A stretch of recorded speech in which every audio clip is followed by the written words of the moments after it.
सतनाम श्री वाहिगुरु साहिब जीओ। बिन तुद होर जे मंगना, सिर दुखां कै दुख देह नाम संतोखिया। उतरै मन की भुख, हर को नाम सदा सुखदाई।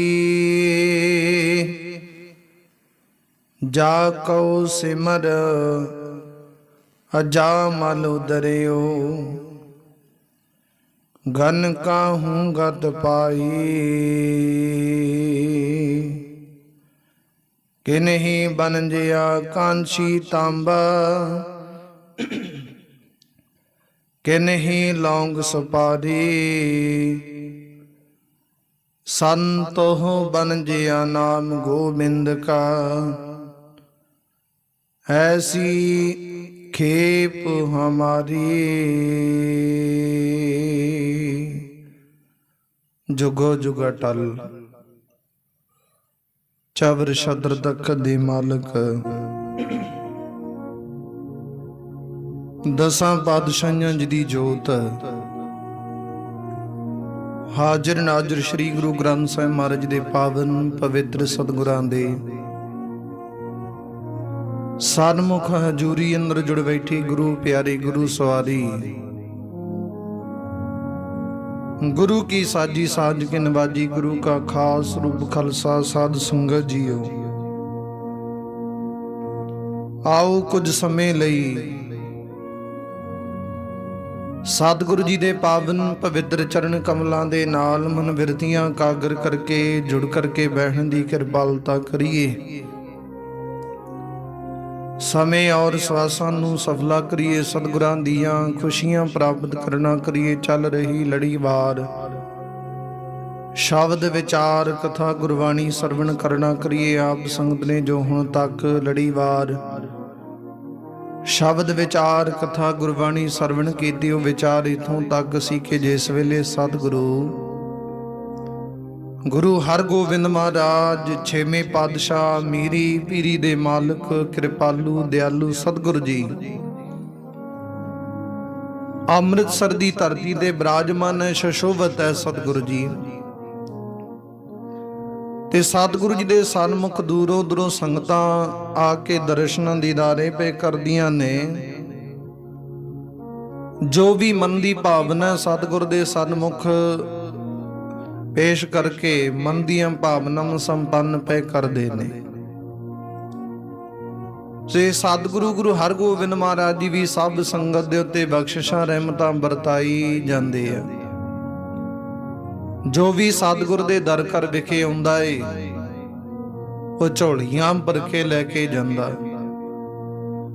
क्योंकि गुरु नानक दे महाराज दा दर कर है ही इदां दा जिथे निमाणियां नूं मान, निताणियां नूं ताण, निउटियां नूं ऊट, निआसरियां नूं आसरा, निगतियां नूं गत, निपतियां नूं पत, निथावियां नूं थाह प्राप्त हुंदी है। हुण जिस वेले सतगुरु गुरु हरगोबिंद महाराज छेवें पातशाह सतगुरु जी इदां अमृतसर दी धरती ते विराजमान है, सतगुरु दे सन्मुख दूरों दूरों संगतां पईयां हुंदियां दर्शन दीदारे करदियां ने। संगतां सतगुरु जी दे सन्मुख दर्शन दीदारे करके आपो अपनी भावना दे अनुसार अरदासां जोदड़ियां बेनतियां पे करदे ने। उस वेले सतगुरु जी दी बख्शिश रहमत होना कीती। कहंदे अमृतसर दी धरती ते दा सतगुरु जी विराजमान है। कहंदे एक दिन सतगुरु जी दुख भंजनी बेरी दे नजदीक कोले उत्थे बैठे सन ते जिन्हां विच सतगुरु दे सन्मुख काफी सिख संगत सतगुरु दे सन्मुख विराजमान सन। ਭਾਈ ਭਾਨਾ ਜੀ ਬਾਬਾ ਬੁੱਢਾ ਜੀ ਦੇ ਪੁੱਤਰ, ਭਾਈ ਗੁਰਦਾਸ ਜੀ, ਭਾਈ ਜੇਠਾ ਜੀ, ਭਾਈ ਬਹਿਲੋ ਜੀ, ਭਾਈ ਭਗਤੂ ਜੀ, ਬੇਅੰਤ ਸਤਿਗੁਰ ਦੇ ਇਦਾਂ ਅਨੰਨ ਪਿਆਰੇ ਸੇਵਕ ਸਿੱਖ ਬੈਠੇ ਵਿਰਾਜਮਾਨ ਹੈ। ਤੇ ਉਹਨਾਂ ਨੇ ਸਤਿਗੁਰੂ ਗੁਰੂ ਹਰਗੋਬਿੰਦ ਮਹਾਰਾਜ ਜੀ ਨੂੰ ਜਿਸ ਵੇਲੇ ਦੁੱਖ ਭੰਜਨੀ ਬੇਰੀ ਦੇ ਨਜ਼ਦੀਕ ਬੈਠਿਆਂ ਦੇਖਿਆ ਤੇ ਸਤਿਗੁਰ ਦੇ ਸਨਮੁਖ ਦੁੱਖ ਭੰਜਨੀ ਬੇਰੀ ਦੇ ਪ੍ਰਤੀ ਵਿਚਾਰ ਕਰਨ ਲੱਗੇ, ਗੱਲ ਕਰਨ ਲੱਗੇ ਨੇ। ਸਤਿਗੁਰੂ ਜੀ ਦੀ ਬਖਸ਼ਿਸ਼ ਰਹਿਮਤ ਹੋਣਾ ਕੀਤੀ। ਉਸ ਵੇਲੇ ਸਿੱਖਾਂ ਨੇ ਬੇਨਤੀ ਕੀਤੀ ਦੁੱਖ ਭੰਜਨੀ ਬੇਰੀ ਦੇ ਪ੍ਰਤੀ, ਕਹਿਣ ਲੱਗੇ ਸਤਿਗੁਰੂ ਜੀ ਆਪ ਜੀ ਕਿਰਪਾ ਕਰੋ, ਬਖਸ਼ਿਸ਼ ਰਹਿਮਤ ਕਰੋ, ਦੱਸੋ ਇਹ ਦੁੱਖ ਭੰਜਨੀ ਬੇਰੀ ਦਾ ਮਹੱਤਵ ਕੀ ਹੈ, ਇਹ ਕਦੋਂ ਪ੍ਰਗਟ ਹੋਈ, ਇਹ ਕਿਵੇਂ ਕਰਕੇ ਜਾਣੀ ਜਾਂਦੀ ਹੈ। ਸਤਿਗੁਰੂ ਗੁਰੂ ਹਰਗੋਬਿੰਦ ਮਹਾਰਾਜ ਛੇਵੇਂ ਪਾਤਸ਼ਾਹ ਸਤਿਗੁਰੂ ਜੀ ਨੇ ਉਸ ਵੇਲੇ ਬਖਸ਼ਿਸ਼ ਰਹਿਮਤ ਕੀਤੀ, ਵਰਣਨ ਕਰਨਾ ਕੀਤਾ, ਸੰਗਤਾਂ ਦੇ ਵਿੱਚ ਉਪਦੇਸ਼ ਸੁਣਾਉਣਾ ਕੀਤਾ। ਸਤਿਗੁਰੂ ਜੀ ਕਹਿੰਦੇ ਜਿਸ ਵੇਲੇ ਇਹ ਦੁੱਖ ਭੰਜਨੀ ਬੇਰੀ ਹੈ ਨਾ, ਬਹੁਤਾ ਦੇ ਕਹਿੰਦੇ ਚੌਥੇ ਪਾਤਸ਼ਾਹ ਸਤਿਗੁਰੂ ਜੀ ਕਿਰਪਾ ਕਰ ਗਏ ਸਨ, ਇਸ ਪ੍ਰਤੀ ਵਚਨ ਕਰ ਗਏ ਸਨ ਪ੍ਰਗਟ ਹੋਣ ਨੂੰ। ਉਸ ਤੋਂ ਉਪਰੰਤ ਗੁਰੂ ਅਰਜਨ ਦੇਵ ਮਹਾਰਾਜ ਨੇ ਬਖਸ਼ਿਸ਼ ਕੀਤੀ ਹੈ ਇਸ ਅਸਥਾਨ ਦੇ ਪ੍ਰਗਟ ਕਰਨ ਦੀ। ਤੇ ਸਤਿਗੁਰੂ ਜੀ ਕਿਰਪਾ ਰਹਿਮਤ ਕਰ ਲੱਗੇ ਨੇ, ਉਸ ਵੇਲੇ ਬਖਸ਼ਿਸ਼ ਕਰਨ ਲੱਗੇ, ਦੱਸਣ ਲੱਗੇ ਨੇ ਤੇਰੀ ਉਸ ਵੇਲੇ ਪ੍ਰਗਟ ਹੋਣਾ ਕੀਤੀ, ਜਿਸ ਵੇਲੇ ਸਤਿਗੁਰੂ ਗੁਰੂ ਰਾਮਦਾਸ ਮਹਾਰਾਜ ਚੌਥੇ ਪਾਤਸ਼ਾਹ ਜੀ ਨੇ ਬਚਨ ਉਚਾਰਨ ਕੀਤੇ ਸਨ। ਤੇ ਦੁੱਖ ਭੰਜਨੀ ਬੇਰੀ ਉਪਰੰਤ ਗੁਰੂ ਅਰਜਨ ਦੇਵ ਮਹਾਰਾਜ ਨੇ ਬਖਸ਼ਿਸ਼ ਕੀਤੀ। ਉਸ ਵੇਲੇ ਕਹਿੰਦੇ ਜਿਸ ਵੇਲੇ ਇੱਕ ਰਾਜਾ ਦੁਨੀ ਚੰਦ ਉਸ ਦੀ ਪੁੱਤਰੀ ਬੀਬੀ ਰਜਨੀ ਆਪਣੇ ਪਿੰਗਲੇ ਪਤੀ ਦੇ ਨਜ਼ਦੀਕ ਇੱਥੇ ਆਈ, ਨਾਲ ਆਈ, ਤੇ ਕਹਿੰਦੇ ਉਹ ਰਜਨੀ ਆਪਣੇ ਪਤੀ ਨੂੰ ਇੱਥੇ ਵਿਰਾਜਮਾਨ ਕਰਕੇ ਨਗਰ ਦੇ ਵਿੱਚੋਂ ਮੰਗਣ ਵਾਸਤੇ ਚਲੀ ਗਈ। ਤੇ ਜਦੋਂ ਮੰਗਣ ਗਈ ਹੈ ਉਸ ਵੇਲੇ ਉਹਦੇ ਪਤੀ ਪਿੰਗਲੇ ਨੇ ਦੇਖਿਆ ਕਿ ਇਸ ਅਸਥਾਨ ਦੁੱਖ ਭੰਜਨੀ ਬੇਰੀ ਦੇ ਨਜ਼ਦੀਕ ਇੱਕ ਕੱਚੀ ਛੱਪੜੀ ਆ, ਉਹਦੇ ਵਿੱਚ ਕੁਝ ਕੁ ਪਾਣੀ ਮੌਜੂਦ ਹੈ। ਉਸ ਪਾਣੀ ਦੇ ਵਿੱਚ ਕਾਲੇ ਰੰਗ ਦੇ ਕਾਂ ਵੜਦੇ ਤੇ ਚਿੱਟੇ ਹੰਸ ਬਣ ਕੇ ਨਿਕਲਦੇ ਨੇ। ਤੇ ਜਦੋਂ ਪਿੰਗਲੇ ਨੇ ਦੇਖਿਆ ਕਿ ਮੇਰੇ ਤੇ ਵੀ ਸਤਿਗੁਰੂ ਜੀ ਬਖਸ਼ਿਸ਼ ਰਹਿਮਤ ਕਰਨਗੇ, ਜਲ ਦੇ ਵਿੱਚ ਬੇਰੀ ਦੇ ਥੱਲੇ ਕੁਝ ਨਾ ਕੁਝ ਸਤਿਗੁਰੂ ਪਰਮਾਤਮਾ ਦੀ ਬਖਸ਼ਿਸ਼ ਹੈ। ਤੇ ਕਹਿੰਦੇ ਪਿੰਗਲੇ ਨੇ ਇਸ਼ਨਾਨ ਕੀਤਾ, ਦੇਹ ਰੋਗਤ ਹੋ ਗਿਆ। ਇਤਨੇ ਨੂੰ ਰਜਨੀ ਵੀ ਨਗਰ ਦੇ ਵਿੱਚੋਂ ਜਲ ਪਾਣੀ ਮੰਗ ਕੇ ਲੈ ਕੇ ਆਈ। ਉਹਨੇ ਦੇਖਿਆ ਇੱਕ ਸੁੰਦਰ ਖੂਬਸੂਰਤ ਉੱਚਾ ਲੰਮਾ ਨੌਜਵਾਨ ਗੱਭਰੂ ਮੇਰੇ ਪਤੀ ਦੀ ਥਾਂ ਤੇ ਬੈਠਾ। ਤੇ ਰਜਨੀ ਨੇ ਆ ਕੇ ਰੌਲਾ ਪਾਇਆ ਕਿ ਮੇਰਾ ਪਤੀ ਤੂੰ ਮਾਰ ਦਿੱਤਾ, ਉਸ ਨੂੰ ਕਿੱਥੇ ਸੁੱਟੇ ਆਂਦਾ, ਕਿਵੇਂ ਮਾਰਿਆ, ਕੀ ਕੀਤਾ ਉਹਦਾ ਦੱਸ। ਉਸ ਨੌਜਵਾਨ ਨੇ ਦੱਸਿਆ ਮੈਂ ਹੀ ਤੇਰਾ ਪਤੀ ਹਾਂ, ਪਰ ਮੇਰੇ ਤੇ ਸਤਿਗੁਰ ਦੀ ਬਖਸ਼ਿਸ਼ ਰਹਿਮਤ ਹੋ ਗਈ। ਕਹਿੰਦੇ ਉਹਨਾਂ ਦਾ ਰੌਲਾ ਚੱਲਦਾ ਗੁਰੂ ਅਰਜਨ ਦੇਵ ਮਹਾਰਾਜ ਦੇ ਸਨਮੁਖ ਪਹੁੰਚੇ ਆ ਤੇ ਉਹਨਾਂ ਨੇ ਸਾਰੀ ਵਿਚਾਰ ਦੱਸੀ। ਤੇ ਗੁਰੂ ਅਰਜਨ ਦੇਵ ਮਹਾਰਾਜ ਨੇ ਕਿਹਾ ਸਾਨੂੰ ਉੱਥੇ ਸਥਾਨ ਤੇ ਲੈ ਕੇ ਚੱਲੋ। ਬਾਅਦ ਵਿੱਚ ਉਹ ਸਥਾਨ ਤੇ ਲੈ ਕੇ ਆਂਦਾ ਤੇ ਗੁਰੂ ਅਰਜਨ ਦੇਵ ਮਹਾਰਾਜ ਨੇ ਬਖਸ਼ਿਸ਼ ਰਹਿਮਤ ਕੀਤੀ, ਉਸ ਸਥਾਨ ਨੂੰ ਪ੍ਰਗਟ ਕੀਤਾ।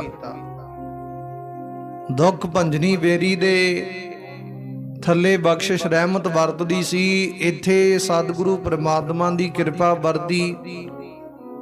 ਗੁਰੂ ਨਾਨਕ ਦੇ ਮਹਾਰਾਜ ਦੇ ਵੀ ਇੱਥੇ ਚਰਨ ਪੈਣਾ ਕੀਤੇ ਸਨ। ਪਹਿਲੇ ਸਮੇਂ ਵਿੱਚ ਇੱਥੇ ਹੀ ਗੁਰੂ ਨਾਨਕ ਦੇ ਮਹਾਰਾਜ ਨੇ ਕੜਾਹ ਪ੍ਰਸ਼ਾਦੀ ਦੇਗ ਦੀ ਜਿਹੜੀ ਪਰੰਪਰਾ ਉਹ ਆਰੰਭ ਕੀਤੀ। ਇੱਥੇ ਪਹਿਲੀ ਦਫਾ ਸਤਿਗੁਰੂ ਜੀ ਨੇ ਕੜਾਹ ਪ੍ਰਸ਼ਾਦੀ ਦੇਗ ਤਿਆਰ ਕੀਤੀ। ਜਦੋਂ ਮਰਦਾਨੇ ਨੂੰ ਬੇਅੰਤ ਭੁੱਖ ਲੱਗੀ ਹੈ ਤੇ ਸਤਿਗੁਰੂ ਜੀ ਕਹਿੰਦੇ ਅੱਜ ਮਰਦਾਨੇ ਆ ਇੱਕ ਇਹੋ ਜਿਹਾ ਪਦਾਰਥ ਬਣਾਵਾਂਗੇ ਜਿਹੜਾ ਛਕਣ ਦੇ ਵਿੱਚ ਆਨੰਦਦਾਇਕ ਹੋਵੇਗਾ, ਜਿਹਦੇ ਵਿੱਚ ਬੇਅੰਤ ਬਖਸ਼ਿਸ਼ਾਂ ਰਹਿਮਤਾਂ ਹੋਣਗੀਆਂ।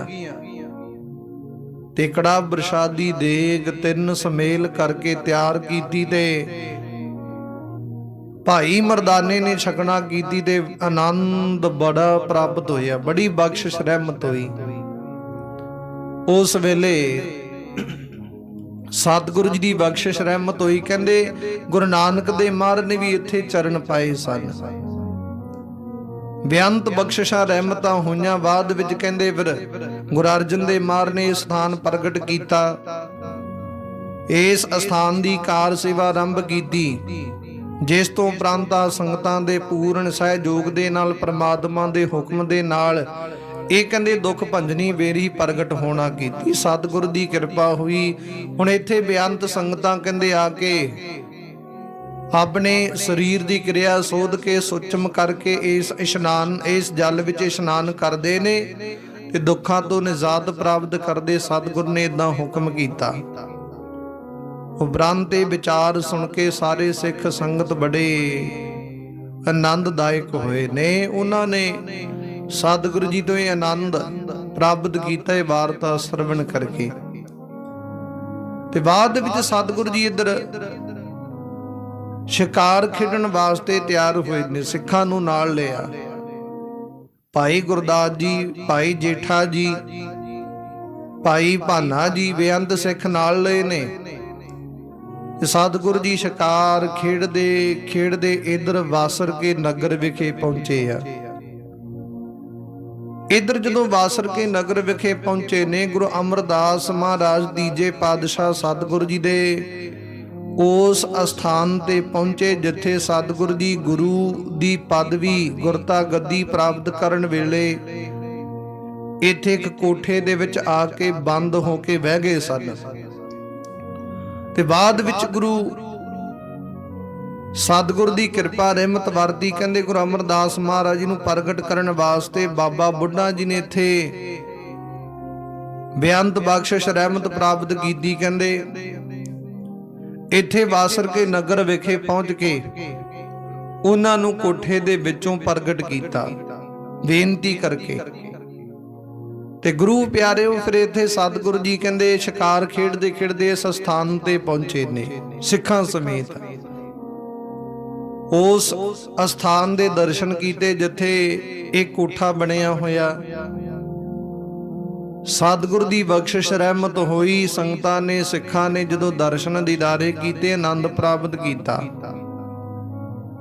ਉਸ ਕੋਠੇ ਨੂੰ ਜਿਉਂਦਾ ਤਿਉਂ ਦੇਖਿਆ। ਸਤਿਗੁਰੂ ਜੀ ਕਹਿੰਦੇ ਜਿਹੜੇ ਸਿੱਖ ਭਾਵਨਾ ਸਹਿਤ ਇਸ ਅਸਥਾਨ ਦੇ ਦਰਸ਼ਨ ਦੀਦਾਰੇ ਕਰਦੇ ਆ ਨਾ, ਉਹਨਾਂ ਤੇ ਸਤਿਗੁਰੂ ਦੀ ਬਖਸ਼ਿਸ਼ ਰਹਿਮਤ ਵਰਤਦੀ ਹੈ।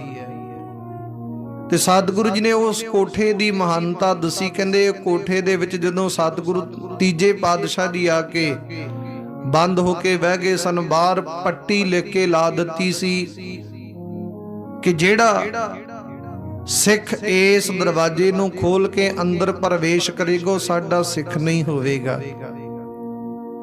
ਤੇ ਕਹਿੰਦੇ ਜਦੋਂ ਸਿੱਖ ਸੰਗਤਾਂ ਬਾਬਾ ਬੁੱਢਾ ਸਮੇਤ ਪਹੁੰਚੇ ਇੱਥੇ ਤੇ ਸੰਗਤਾਂ ਨੇ ਵਿਚਾਰ ਕੀਤੀ ਹੁਣ ਗੁਰੂ ਦਾ ਬਚਨ ਮੰਨਣਾ ਵੀ ਪੈਣਾ ਏ। ਗੁਰ ਕਾ ਬਚਨ ਵਸੈ ਜੀ ਨਾਲੇ ਜਲ ਨਹੀਂ ਡੂਬੇ ਤਸ ਕਰਨੀ ਲੈਵੈ ਭਾਏ ਨਾ ਸਾਖੈ ਜਾਲੇ। ਕਹਿੰਦੇ ਗੁਰੂ ਦਾ ਬਚਨ ਮੰਨਣਾ ਅਵਸ਼ ਹੈ। ਗੁਰਬਾਣੀ ਕਹਿੰਦੀ ਮੰਨਣ ਦੇ ਵਿੱਚ ਬੇਅੰਤ ਬਖਸ਼ਿਸ਼ਾਂ ਰਹਿਮਤਾਂ। ਉਸ ਵੇਲੇ ਕਹਿੰਦੇ ਸਤਿਗੁਰ ਦੀ ਕਿਰਪਾ ਹੋਈ। ਬਾਬਾ ਬੁੱਢਾ ਜੀ ਨੇ ਵਿਚਾਰ ਕੀਤੀ ਹੁਣ ਗੁਰੂ ਸਤਿਗੁਰ ਦਾ ਬਚਨ ਹੈ ਕਿ ਇਸ ਦਰਵਾਜ਼ੇ ਵਿੱਚ ਦੀ ਪ੍ਰਵੇਸ਼ ਨਹੀਂ ਕਰਨਾ, ਜਿਹੜਾ ਪ੍ਰਵੇਸ਼ ਕਰੇਗਾ ਸਾਡਾ ਸਿੱਖ ਨਹੀਂ। ਦੂਜੇ ਪਾਸੇ ਸੰਗਤਾਂ ਦੀ ਪੁਕਾਰ ਹੈ ਕਿ ਸਤਿਗੁਰੂ ਜੀ ਬਾਹਰ ਆ ਕੇ ਦਰਸ਼ਨ ਦੇਣ। ਅਲੋਪ ਹੋ ਕੇ ਬੈਠ ਕੇ ਬਿਰਾਜਮਾਨ ਹੋ ਗਏ ਨੇ ਤੇ ਦਰਸ਼ਨ ਦਿੰਦੇ ਨਹੀਂ। ਉਸ ਵੇਲੇ ਜਦੋਂ ਇਦਾਂ ਵਿਚਾਰ ਹੋਈ, ਬਾਬਾ ਬੁੱਢਾ ਜੀ ਨੇ ਇੱਕ ਕਹਿੰਦੇ ਬਿਉਂਤ ਵਿਚਾਰ ਕੀਤੀ ਹੈ, ਬਿਉਂਤ ਲਾਈ ਹੈ ਕਿ ਸੰਗਤ ਦੀ ਪੁਕਾਰ ਵੀ ਪੂਰੀ ਹੋ ਜਾਵੇ ਤੇ ਸਤਿਗੁਰ ਦਾ ਬਚਨ ਵੀ ਪੂਰਾ ਹੋ ਜੇ। ਉਹ ਕਿਵੇਂ? ਕਹਿੰਦੇ ਸਤਿਗੁਰ ਦਾ ਬਚਨ ਤੇ ਇਹ ਆ ਕਿ ਦਰਵਾਜ਼ੇ ਵਿੱਚ ਦੀ ਪ੍ਰਵੇਸ਼ ਨਹੀਂ ਕਰਨਾ। ਸੰਗਤ ਦੀ ਪੁਕਾਰ ਇਹ ਆ ਕਿ ਸਤਿਗੁਰ ਜੀ ਪ੍ਰਗਟ ਹੋ ਕੇ ਦਰਸ਼ਨ ਦੇਣ। ਹੁਣ ਕੀਤਾ ਕੀ ਜਾਵੇ? ਦੋਨੇ ਪਾਸੇ ਰੱਖਣੇ ਪੈਣੇ ਆ। ਕਿਵੇਂ ਵਿਚਾਰ ਹੋਵੇ? ਕਹਿੰਦੇ ਬਾਬਾ ਬੁੱਢਾ ਜੀ ਨੇ ਇੱਕ ਵਿਚਾਰ ਕੀਤੀ। ਕਹਿੰਦੇ ਇਉਂ ਕਰਨੇ, ਪਿੱਛੋਂ ਦੀ ਕੋਠੇ ਦੇ ਪਾੜ ਲਾ ਕੇ ਅੰਦਰ ਪ੍ਰਵੇਸ਼ ਕਰਦੇ ਤੇ ਸਤਿਗੁਰੂ ਜੀ ਨੂੰ ਬੇਨਤੀ ਕਰਕੇ ਪ੍ਰਗਟ ਕਰ ਦਿੰਨੇ ਆ, ਬਾਹਰ ਲਿਆਉਨੇ ਆ। ਤੇ ਜਦੋਂ ਏਦਾਂ ਵਿਚਾਰ ਕਰਕੇ ਕਹਿੰਦੇ ਬਾਬਾ ਬੁੱਢਾ ਜੀ ਨੇ ਕੋਠੇ ਨੂੰ ਪਿੱਛੋਂ ਦੀ ਪਾੜ ਲਾਇਆ, ਕੰਧ ਨੂੰ, ਅੰਦਰ ਪ੍ਰਵੇਸ਼ ਕੀਤੇ, ਸਤਿਗੁਰੂ ਜੀ ਨੂੰ ਸਮਾਧੀ ਤੋਂ ਜਗਾਇਆ ਤੇ ਸਤਿਗੁਰੂ ਜੀ ਨੇ ਬਚਨ ਕੀਤੇ। ਕਹਿੰਦੇ ਭਾਈ ਸਿੱਖਾ, ਤੁਹਾਨੂੰ ਅਸੀਂ ਕਿਹਾ ਸੀ ਕਿ ਜਿਹੜਾ ਅੰਦਰ ਵੜਿਆ ਉਹ ਸਾਡਾ ਸਿੱਖ ਨਹੀਂ। ਨਿਮਰਤਾ ਸਹਿਤ ਪਹਿਲੇ ਤੇ ਬਾਬਾ ਬੁੱਢਾ ਜੀ ਨੇ ਬੇਨਤੀ ਕੀਤੀ। ਉਪਰੰਤ ਕਹਿਣ ਲੱਗੇ ਸਤਿਗੁਰੂ ਜੀ ਤੁਹਾਡਾ ਬਚਨ ਸੀ ਕਿ ਦਰਵਾਜ਼ੇ ਵਿੱਚ ਦੀ ਪ੍ਰਵੇਸ਼ ਨਹੀਂ ਕਰਨਾ। ਆਪ ਜੀ ਦਾ ਬਚਨ ਪੂਰਾ ਕੀਤਾ ਸੀ, ਦਰਵਾਜ਼ੇ ਵਿੱਚ ਦੀ ਪ੍ਰਵੇਸ਼ ਕੀਤਾ ਹੀ ਨਹੀਂ। ਆਪ ਜੀ ਦੀ ਕਿਰਪਾ ਹੋਈ। ਕਹਿੰਦੇ ਅਸੀਂ ਤੇ ਕੋਠੇ ਦੇ ਪਿੱਛੋਂ ਦੀ ਪਾੜ ਲਾ ਕੇ ਆਏ, ਫਿਰ ਕਿਰਪਾ ਕਰੋ ਹੁਣ ਸੰਗਤਾਂ ਨੂੰ ਦਰਸ਼ਨ ਦਿਓ। ਸੰਗਤਾਂ ਵਿਆਕੁਲ ਹੋ ਰਹੀਆਂ ਨੇ ਆਪ ਜੀ ਦੇ ਦਰਸ਼ਨ ਬਿਨਾ। ਕਹਿੰਦੇ ਸਤਿਗੁਰੂ ਜੀ ਫਿਰ ਪ੍ਰਗਟ ਹੋ ਕੇ ਬਾਹਰ ਦਰਸ਼ਨ ਦੇਣ ਗਏ। ਨਿਮਰਤਾ ਸਹਿਤ ਬੇਨਤੀ ਪ੍ਰਵਾਨ ਕੀਤੀ ਤੇ ਉਸ ਵੇਲੇ ਹੱਸ ਕੇ ਮੁਸਕਰਾ ਕੇ ਸਤਿਗੁਰੂ ਜੀ ਕਹਿਣ ਲੱਗੇ ਭਾਈ ਸਿੱਖੋ, ਇਹ ਕੋਠੇ ਨੂੰ ਕਹਿੰਦੇ ਹੁਣ ਪਾੜ ਲੱਗਾ। ਜਿਹੜਾ ਵੀ ਸਿੱਖ ਇਸ ਕੋਠੇ ਦੇ ਵਿੱਚ ਦੀ ਪ੍ਰਵੇਸ਼ ਕਰੇਗਾ ਉਹਦੇ ਤੇ ਬਖਸ਼ਿਸ਼ਾਂ ਰਹਿਮਤਾਂ ਵਰਤਣਗੀਆਂ। ਇਦਾਂ ਕਰਕੇ ਸਤਿਗੁਰ ਦੀ ਬਖਸ਼ਿਸ਼ ਰਹਿਮਤ ਹੋਈ। ਉਸ ਦੇ ਦਰਸ਼ਨ ਦੀਦਾਰੇ ਕੀਤੇ ਤੇ ਸਿੱਖ ਸੰਗਤ ਬੜੇ ਆਨੰਦ ਪ੍ਰਾਪਤ ਕਰ ਲੱਗੀ। ਉਪਰੰਤ ਸਤਿਗੁਰ ਜੀ ਉਥੋਂ ਤੁਰੇ। ਇਹ ਵਿਚਾਰ ਕਰਦੇ ਕਰਦੇ ਕਹਿੰਦੇ ਸ਼ਿਕਾਰ ਖੇਡਦੇ ਖੇਡਦੇ ਇਧਰ ਬੀੜ ਵਿਖੇ ਪਹੁੰਚੇ ਨੇ, ਜਿੱਥੇ ਸਤਿਕਾਰਯੋਗ ਬਾਬਾ ਬੁੱਢਾ ਜੀ ਨੇ ਕਾਫੀ ਲੰਮਾ ਸਮਾਂ ਬਤੀਤ ਕੀਤਾ, ਜਿੱਥੇ 6ਵੇਂ ਪਾਤਸ਼ਾਹ ਗੁਰੂ ਹਰਗੋਬਿੰਦ ਮਹਾਰਾਜ ਜੀ ਦੇ ਅਵਤਾਰ ਦੇ ਪ੍ਰਗਟ ਹੋਣ ਦੀ ਵਿਚਾਰ ਕੀਤੀ। ਬਾਬਾ ਬੁੱਢਾ ਜੀ ਨੇ ਬਚਨ ਵਿਲਾਸ ਕੀਤੇ ਸਨ ਸਤਿਕਾਰਯੋਗ ਮਾਤਾ ਗੰਗਾ ਜੀ ਨੂੰ। ਹੁਣ ਕਹਿੰਦੇ ਉਸ ਅਸਥਾਨ ਤੇ ਪਹੁੰਚੇ ਨੇ ਤੇ ਸਤਿਗੁਰੂ ਗੁਰੂ ਹਰਗੋਬਿੰਦ ਮਹਾਰਾਜ ਨੇ ਭਾਈ ਗੁਰਦਾਸ ਜੀ ਨਾਲ ਉਹਨੂੰ ਹੁਕਮ ਕੀਤਾ। ਕਹਿਣ ਲੱਗੇ ਭਾਈ ਗੁਰਦਾਸ ਜੀ ਕਿਰਪਾ ਕਰੋ। ਕਹਿੰਦੇ ਇੱਥੇ ਬਾਬਾ ਬੁੱਢਾ ਜੀ ਇੱਕ ਸਥਾਨ ਤੇ ਰਿਹਾ ਕਰਦੇ ਸਨ ਬੀੜ ਵਿਖੇ। ਤੁਹਾਨੂੰ ਉਹਦੇ ਬਾਰੇ ਪੂਰਨ ਨੌਲੇਜ ਹੈ, ਪੂਰਨ ਗਿਆਨ, ਉਹ ਕਿੱਥੇ ਰਹਿੰਦੇ ਸਨ, ਸਾਨੂੰ ਉਸ ਥਾਂ ਤੇ ਲੈ ਕੇ ਚੱਲੋ। ਤੇ ਕਹਿੰਦੇ ਸਤਿਕਾਰਯੋਗ ਭਾਈ ਗੁਰਦਾਸ ਜੀ ਨੇ ਸਤਿਗੁਰ ਜੀ ਦੇ ਸਨਮੁਖ ਬੇਨਤੀ ਕੀਤੀ, ਸਤਿਗੁਰ ਜੀ ਅਵਸ਼ ਉਸ ਅਸਥਾਨ ਤੇ ਚੱਲਨੇ ਆ।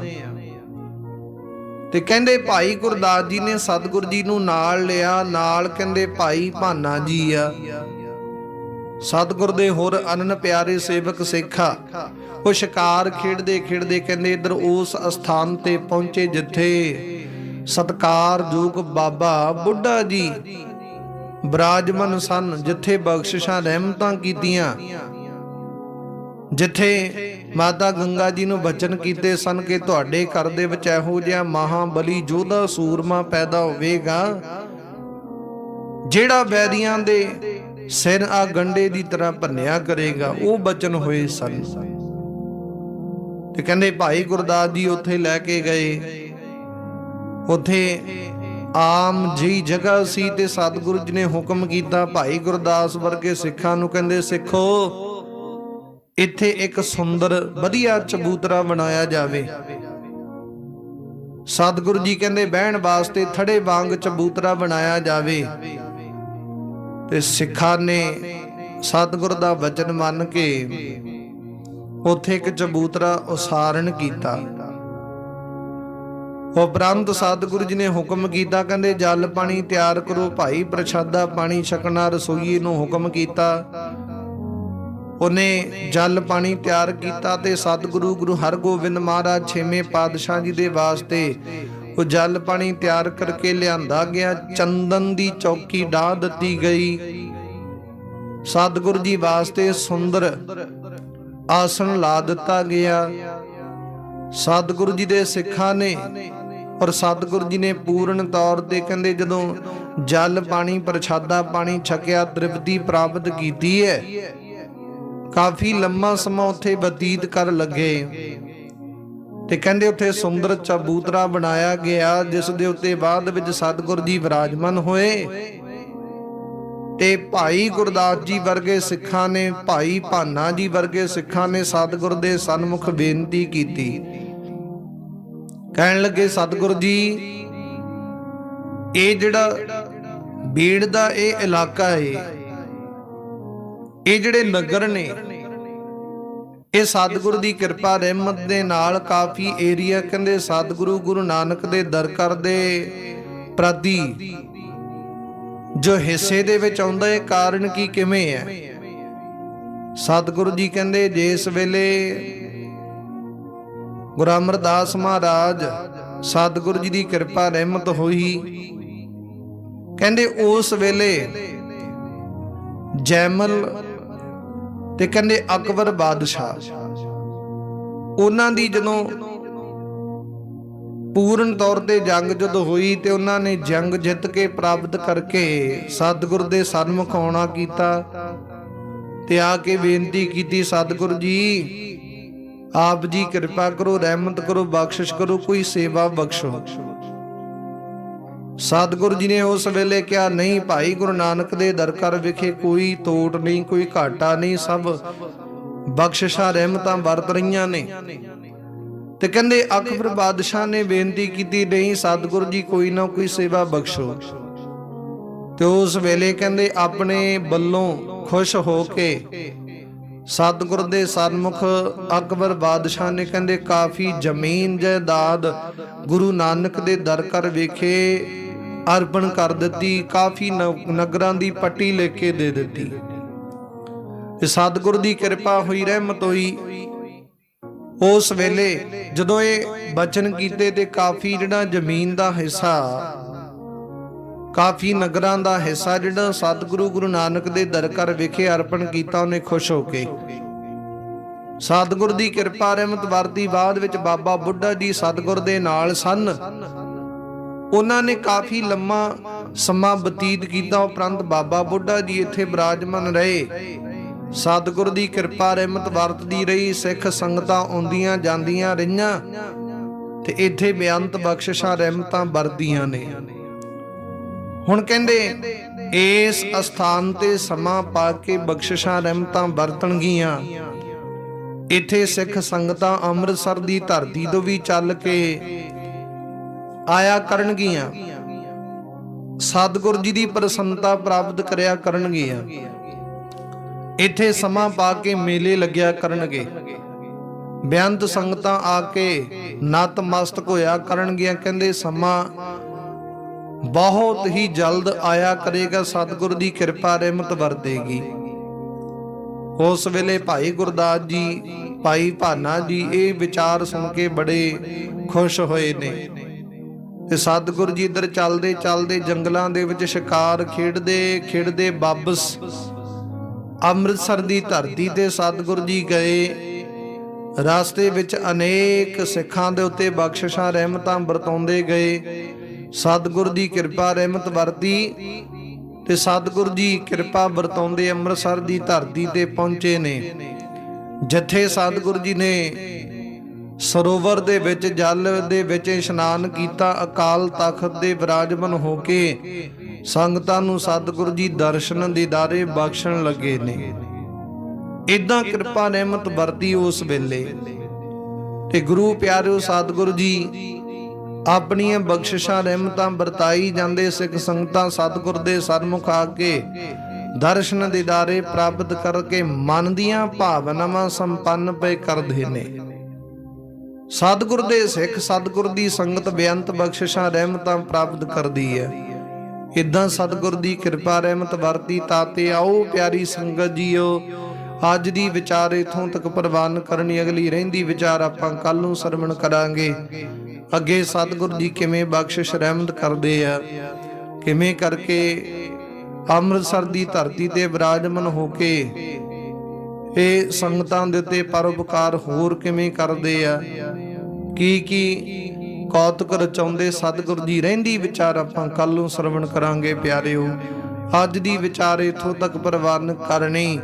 ਆਓ ਗੁਰੂ ਚਰਨਾਂ ਦੇ ਵਿੱਚ ਵਿਚਾਰ ਕਰਦੇ ਆਂ, ਕਥਾ ਕਰਦੇ ਆਂ। ਅਨੇਕ ਪ੍ਰਕਾਰ ਦੀਆਂ तमाम ਗਲਤੀਆਂ, ਖਰਵਾਦਾ ਘਾਟਾ ਸਤਿਗੁਰ ਜੀ ਭੁੱਲ ਚੁੱਕ ਮਾਫ ਕਰਨ, ਅੱਗੇ ਤੋਂ ਸਮੱਤ ਬਖਸ਼ਣ, ਬਾਣੀ ਪੜਨ ਸੁਣਨ ਦੀ, ਸੇਵਾ ਸਿਮਰਨ, ਕਥਾ ਵਿਚਾਰਾਂ ਕਰਨ ਦੀ ਸਤਿਗੁਰ ਜੀ ਬਲ ਬੁੱਧੀ ਸਮਰੱਥਾ ਬਖਸ਼ਣ। ਆਓ ਗੁਰੂ ਚਰਨਾਂ ਦੇ ਵਿੱਚ ਸਮਾਪਤੀ ਕਰਨ ਦਾ ਯਤਨ ਕਰੀਏ। ਸਤਿਗੁਰ ਜੀ ਕਿਰਪਾ ਕਰਦੇ ਨੇ। 6 ਪੌੜੀਆਂ ਸ਼੍ਰੀ ਆਨੰਦ ਸਾਹਿਬ ਦੇ ਜਾਪ ਕਰਦੇ ਹਾਂ ਉਪਰੰਤ ਅਰਦਾਸ ਜੁਦੜੀ ਬੇਨਤੀ ਵਿੱਚ ਸ਼ਾਮਲ ਹੋਈਏ। ਸਤਿਗੁਰ ਜੀ ਕਿਰਪਾ ਕਰਦੇ। ਸਤਨਾਮ ਸ਼੍ਰੀ ਵਾਹਿਗੁਰੂ ਸਾਹਿਬ ਜੀਓ। ਰਾਮ ਕਲੀ ਮਹੱਲਾ ਤੀਜਾ। ਆਨੰਦ ਏਕ ਓੰਕਾਰ ਸਤਿਗੁਰ ਪ੍ਰਸਾਦ ਆਨੰਦ ਭਇਆ। ਮੇਰੀ ਮਾਏ ਸਤਿਗੁਰੂ ਮੈਂ ਪਾਇਆ, ਸਤਿਗੁਰ ਤਾਂ ਪਾਇਆ ਸਹਿਜ ਸਿੱਧੀ। ਮਨ ਵਜੀਆਂ ਵਾਧਾਈਆਂ, ਰਾਗ ਰਤਨ ਪਰਿਵਾਰ ਪ੍ਰੀਆਂ, ਸ਼ਬਦ ਗਾਵਣਾਈਆਂ, ਸ਼ਬਦੂਤਾਂ ਗਾਵਹੋ ਹਰੀ ਕੇਰਾ ਮਨ ਜਿਨੀ ਵਸਾਇਆ। ਕਹਿ ਨਾਨਕ ਆਨੰਦ ਹੁਆ ਸਤਿਗੁਰੂ ਮੈਂ ਪਾਇਆ, ਮਨ ਮੇਰਿਆ ਤੂੰ ਸਦਾ ਰਹੋ ਹਰਿ ਨਾਲੇ। ਹਰਿ ਨਾਲ ਰਹੋ ਤੂੰ ਮਨ ਮੇਰੇ, ਦੁਖ ਸ਼ਬਦ ਸਾਰਣਾ ਅੰਗੀਕਾਰੋ ਕਰੇ ਤੇਰਾ ਕਾਰਜ ਸੋ ਸਵਾਰਣਾ। ਸਭਨਾ ਗਲਾ ਸਮਰੱਥ ਸੁਆਮੀ ਸੋ ਕਿਆ ਮਨੋ ਵਿਸਾਰੇ। ਕਹਿ ਨਾਨਕ ਮਨ ਮੇਰੇ ਸਦਾ ਰਹੋ ਹਰਿ ਨਾਲੇ। ਸਾਚੇ ਸਾਹਿਬਾ ਕਿਆ ਨਹੀਂ ਕਰਦੇ ਰਹਿ, ਕਰਤਾ ਤੇਰਾ ਸਭ ਕਿਛ ਹੈ ਜਿਸ ਦੇ ਸੋ ਪਾਵੈ। ਸਦਾ ਸਿਵਦ ਸਾਲਾਹ ਤੇਰੀ ਨਾਮ ਮਨ ਵਸਾਵੈ। ਨਾਮ ਜਿਨ ਕੈ ਮਨ ਵਸਿਆ ਵਾਜੇ ਸ਼ਬਦ ਕਨੇਰੇ। ਕਹਿ ਨਾਨਕ ਸੱਚੇ ਸਾਹਿਬ ਕਿਆ ਨਾਹੀ ਕਰਦੇ ਰਹਿ, ਸਾਜਾ ਨਾਮ ਮੇਰਾ ਆਧਾਰੋ। ਸਚ ਨਾਮ ਆਧਾਰ ਮੇਰਾ ਜਿਨ ਭੁੱਖਾ ਸਭ ਗਵਾਈਆ। ਕਰ ਸ਼ਾਂਤੇ ਸੁਖ ਮਨੈ ਵਸਿਆ ਜਿਨ ਇੱਛਾ ਸਭ ਪੁਜਾਈਆ। ਸਦਾ ਕੁਰਬਾਨ ਕੀਤਾ ਗੁਰੂ ਵਿਟਾਹੁ ਜਿਸ ਦੀਏ ਵਡਿਆਈਆ। ਕਹਿ ਨਾਨਕ ਸੁਣੋ ਸੰਤੋਖ ਸ਼ਬਦ ਰੋ ਪਿਆਰੋ। ਸਾਚਾ ਨਾਮ ਮੇਰਾ ਆਧਾਰੋ। ਵਾਜੇ ਪੰਚ ਸ਼ਬਦ ਆਦਿ ਕਰ ਸੁਭਾਗੈ, ਘਰ ਸੁਭਾਗੈ ਸ਼ਬਦ ਵਾਜੇ ਕਲਾ ਜਿਤ ਕਰ ਧਾਰੀਆ। ਪੰਚ ਦੂਤ ਤੁਧ ਵਾਸ ਕੀਤੇ, ਕਾਲ ਕੰਡਕ ਮਾਰਿਆ। ਦੁਰਕਰਮ ਪਾਇਆ ਤੁਧ ਜਿਨ ਕਾਉ, ਸੇ ਨਾਮ ਹਰਿ ਕੈ ਲਾਗੇ। ਕਹਿ ਨਾਨਕ ਦਸ ਗੁਆ ਤਿਤ ਘਰ ਅਨਹਦ ਵਾਜੇ। ਆਨੰਦ ਸੁਣੋ ਬਡਭਾਗੀ ਹੋ ਸਗਲ ਮਨੋਰਥ ਪੂਰੇ। ਪਾਰ ਬ੍ਰਹਮ ਪ੍ਰਭ ਪਾਇਆ ਉਤਰੇ ਸਗਲ ਵਸੂਰੇ। ਦੁਖ ਰੋਗ ਸੰਤਾਪ ਉਤਰੇ, ਸੁਣੀ ਸੱਚੀ ਬਾਣੀ। ਸੰਤ ਸਾਜਨ ਭਏ ਸਰਸੇ, ਪੂਰੇ ਗੁਰ ਤੇ ਜਾਣੀ। ਸੁਣਤੇ ਪੁਨੀਤ ਕਹਤੇ ਪਵਿੱਤ, ਸਤਿਗੁਰ ਰਹਿਆ ਭਰਪੂਰੇ। ਬਿਨਵੰਤ ਨਾਨਕ ਗੁਰ ਚਰਨ ਲਾਗੇ, ਵਾਜੇ ਅਨਹਦ ਦੂਰੇ। ਸੁਣਤੇ ਪੁਨੀਤ ਕਹਤੇ ਪਵਿੱਤ, ਸਤਿਗੁਰ ਰਹਿਆ ਭਰਪੂਰੇ। ਬਿਨਵੰਤ ਨਾਨਕ ਗੁਰ ਚਰਨ ਲਾਗੇ, ਬਾਜੇ ਅਨਹਦ ਦੂਰੇ। ਵਾਹਿਗੁਰੂ ਜੀ ਕਾ ਖਾਲਸਾ, ਵਾਹਿਗੁਰੂ ਜੀ ਕੀ ਫਤਿਹ।